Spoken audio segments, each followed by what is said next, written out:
Hi, my name is Humberto Colunga, and this is Miyaki. We are doing this interview about immigration for our class project. Could you state your name and today's date? Hi, my name is Irma Torres, and today's date is January 10th, 2017. For this project, what we would first like to do, we'd like to get some background information on you, as this is an oral history project. What we're wanting to do is we're wanting to get to know what your life was like when you were living in Mexico and what immigration was like. So first, where were you born? I was born in Monterrey, Nuevo León, Mexico. And is that also where you grew up? Yes, I grew up until I was 7 years old. And after 7, where did you go? After 7 years old, I came to the United States, to Albuquerque, New Mexico. What were some distinguishments that you found? When I came, when I was 8 years old and I came to the United States, I had a lot of problems because in those days there was a lot of discrimination. And when I went to school and I was Spanish speaking and I was Mexican and everything, and I was going to school with a lot of American kids, they didn't want to hang around with me, or they were calling me names, or they were calling me wetback. And I knew that since I didn't speak the language, it was hard for me to communicate with them.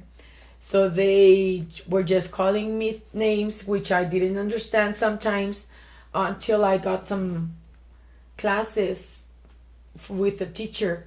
And then he taught me how to speak English. And then when I understood, that's when I decided to just stop it, because I was getting mad of being called all those names and all that.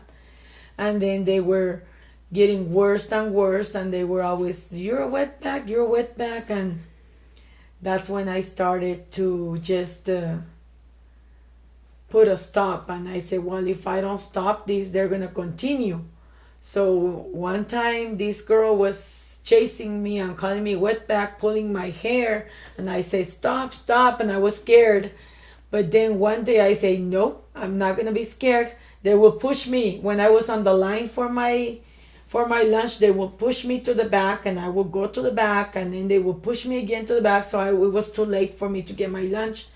Sometimes I didn't even have time to eat. So one day when I was going back home, this girl pulled my hair and called me, you're a wetback. And I said, okay.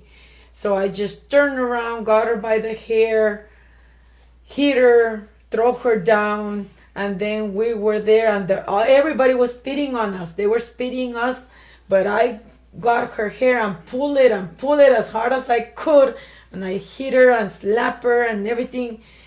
And she wanted to flip me over, and she couldn't.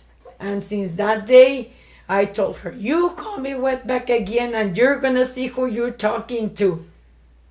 And I ended up with a bunch of hair on my hands. And I think she did, but I think I had most of her hair. How long did you stay here? I stayed here in Albuquerque until I started school when I was 8 years old in 4th grade. And then I stayed here until I graduated from high school in 1985.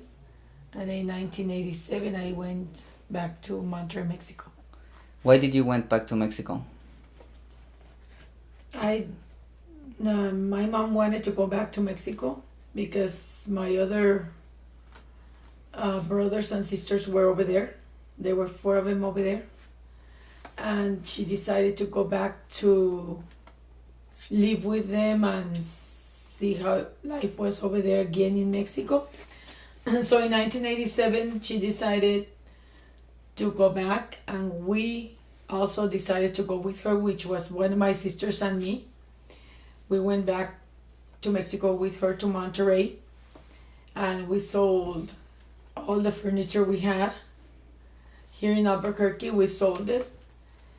And then we stayed in Mexico for 15 years. And I started to go to school in Mexico because over here it was so expensive and we could not afford it. So that's why we decided to go, so I could go to school over there. And then I just stayed over there with her until she passed away. Before she passed away, I got married over there because I met my husband. And then I got married in Mexico.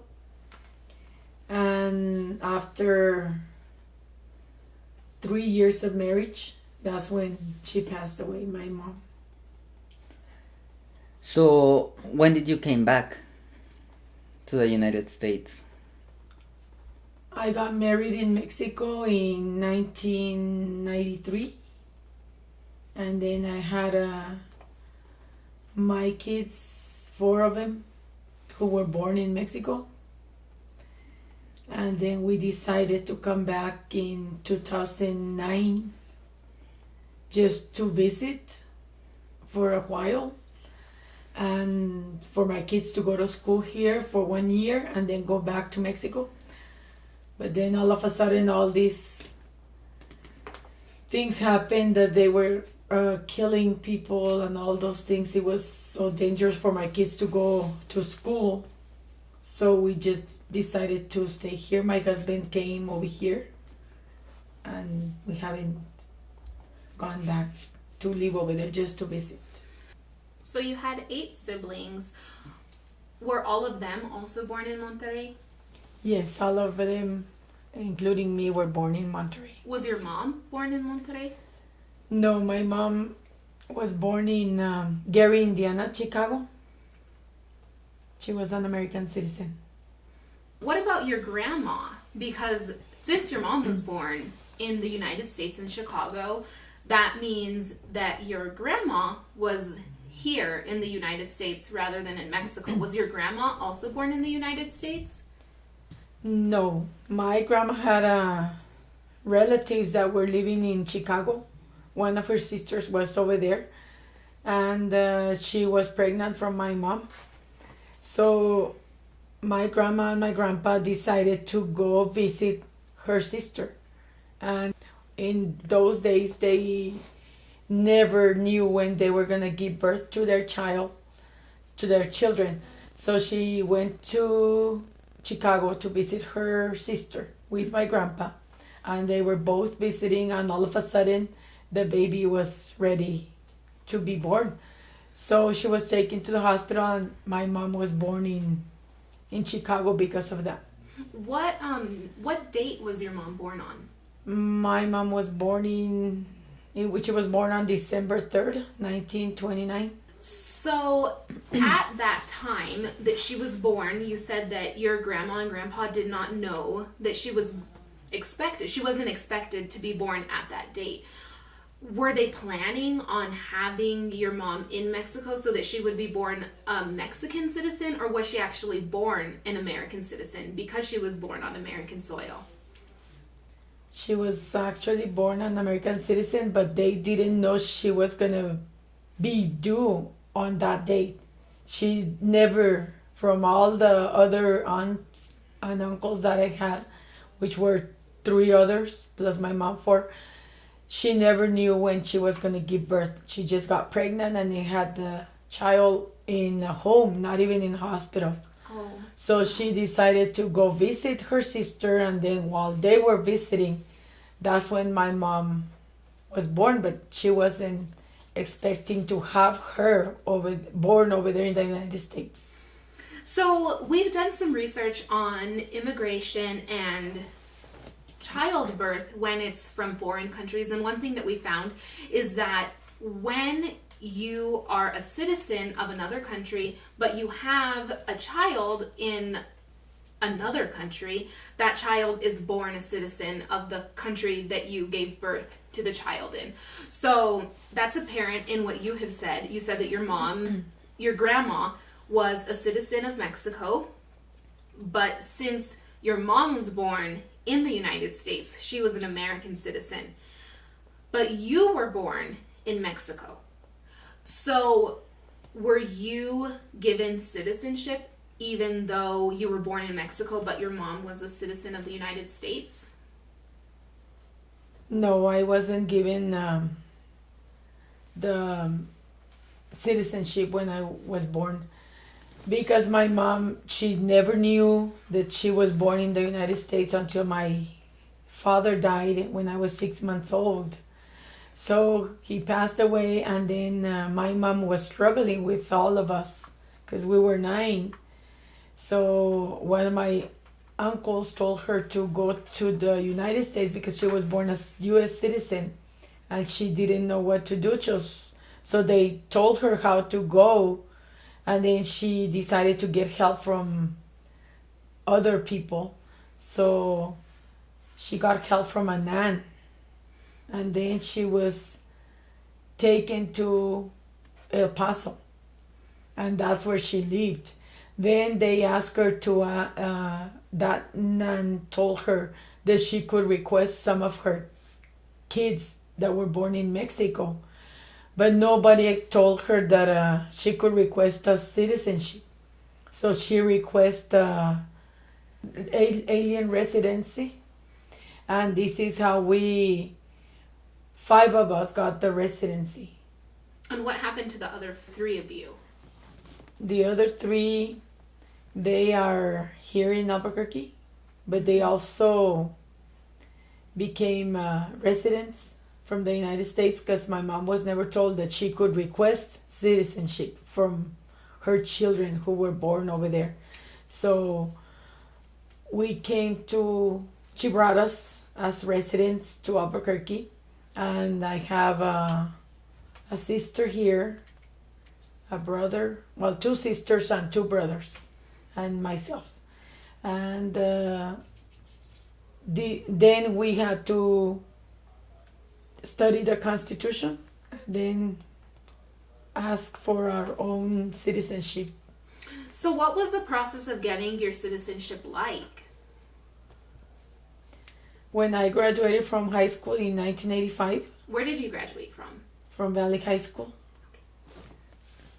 That's when I was going to CNM, which at that time it was called TBI, and that's where I started going to school because my sister wanted to learn to speak English.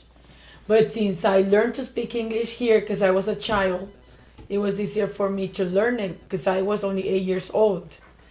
So it was boring to go to school with her in her same ESL, English as a second language classes, and I got bored. So I was just learning something that I already knew, how to speak English. So that's how I found out about citizenship classes there in school, and I decided to sign up for citizenship classes. So I went to TBI, which is now CNM. I went to take some classes there, and I went for 1 whole year, and then I filled out my papers to request a citizenship, and then they called me to take a test, and they asked me some questions. I had to study 100, and they only asked me like 8, and then I passed it in 1985, and that's when I became a citizen in May 1985. How was your husband's citizenship journey different from yours?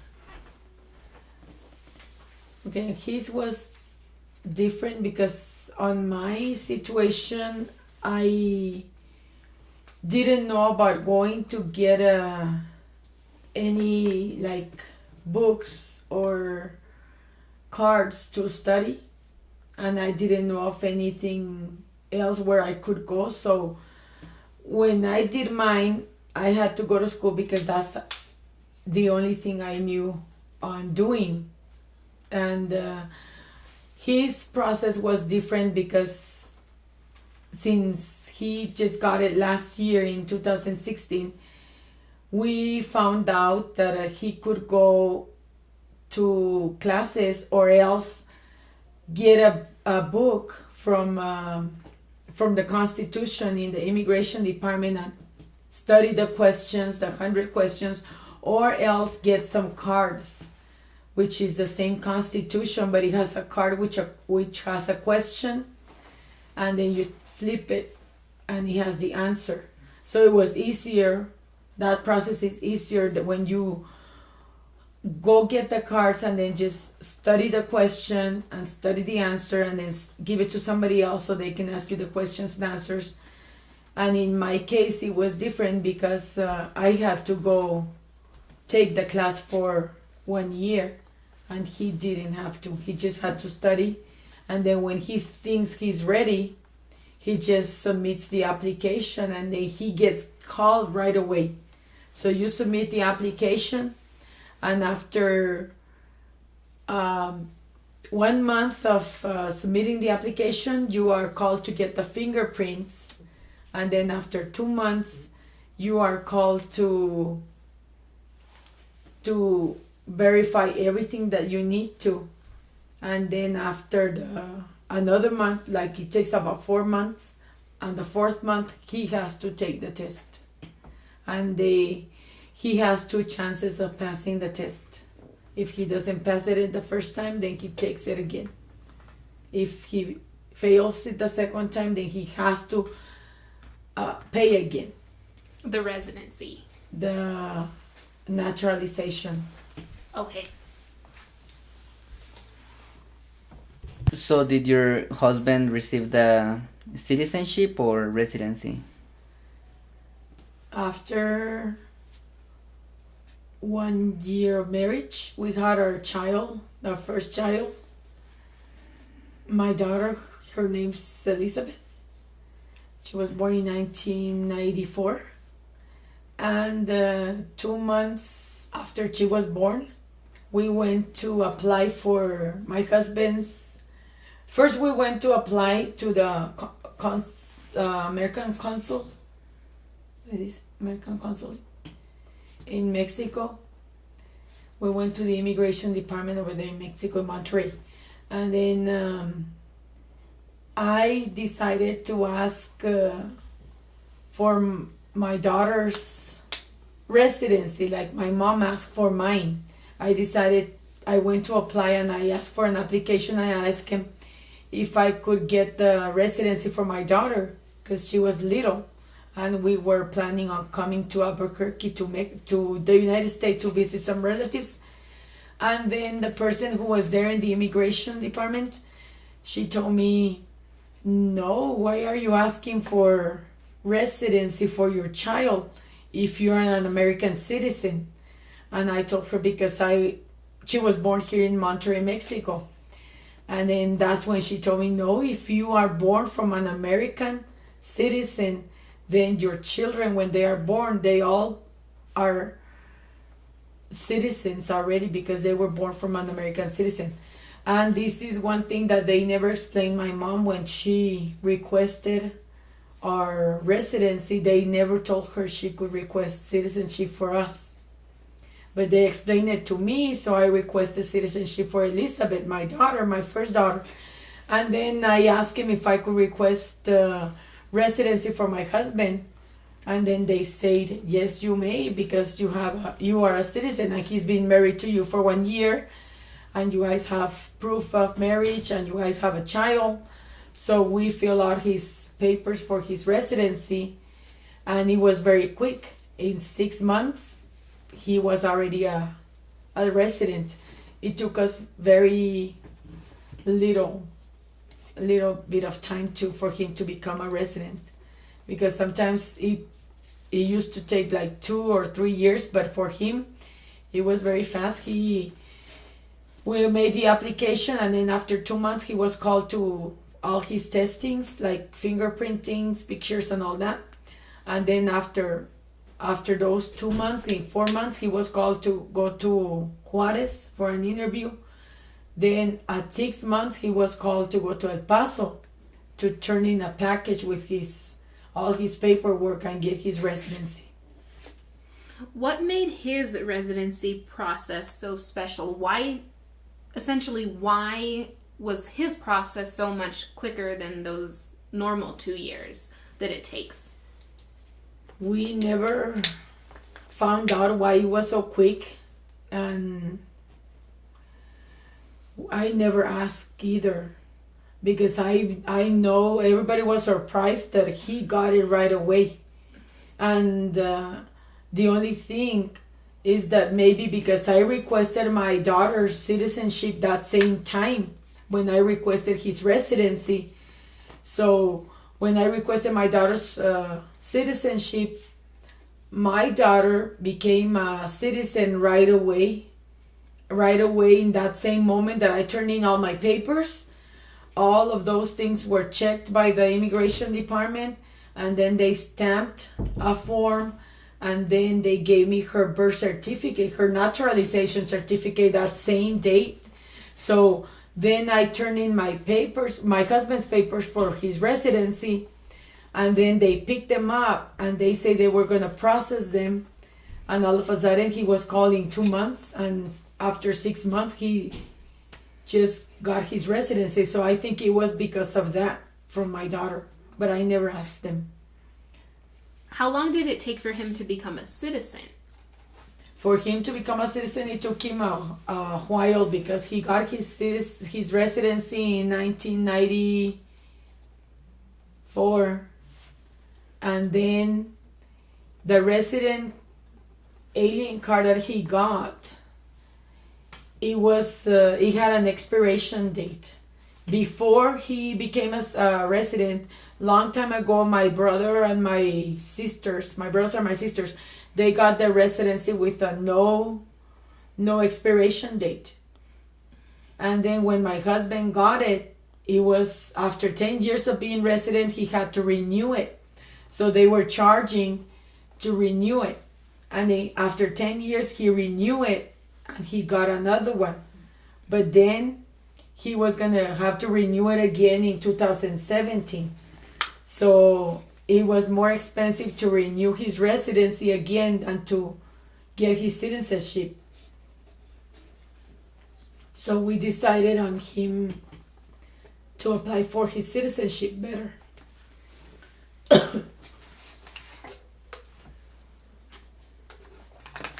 And he applied for his citizenship at age 55, because after age 55 you can do it in Spanish.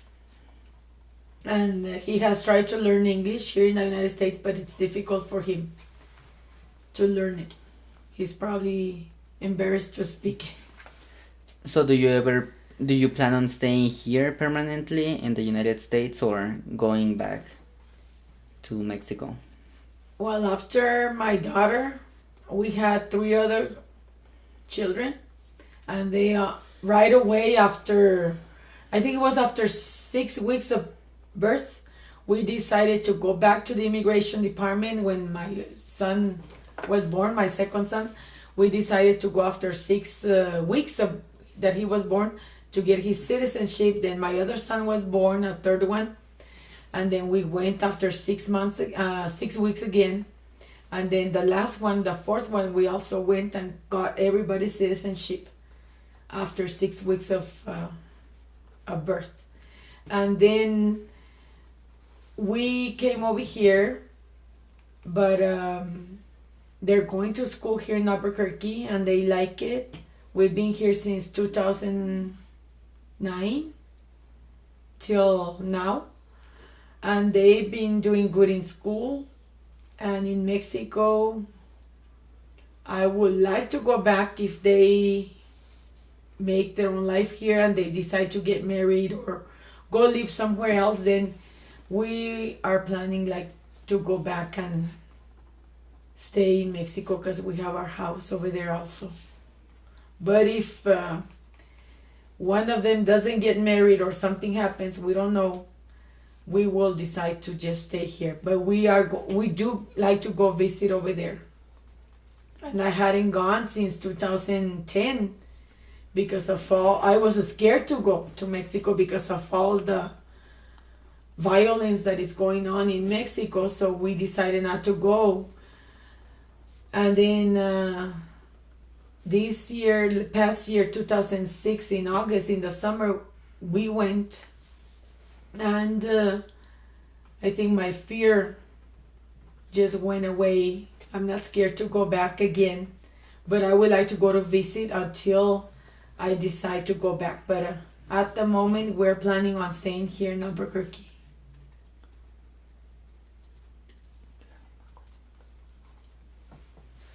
Okay, thank you for your time. You're welcome.